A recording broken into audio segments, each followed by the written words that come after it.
Ito yung last na ma-harvest, guys. Mabebenta mamaya. Dalawang poultry na lang yung natira eh. Diretso poyat ba?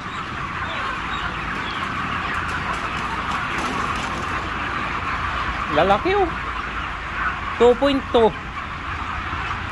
mga to, guys. Ang kilo.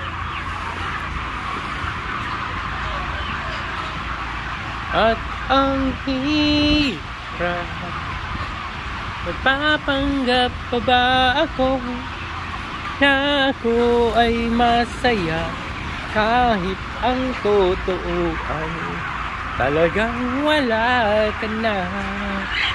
At kung bukas pagmulat ng aking mata may muta na pala. Ayan guys,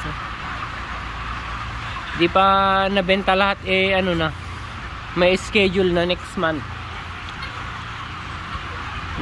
ulit ang karga.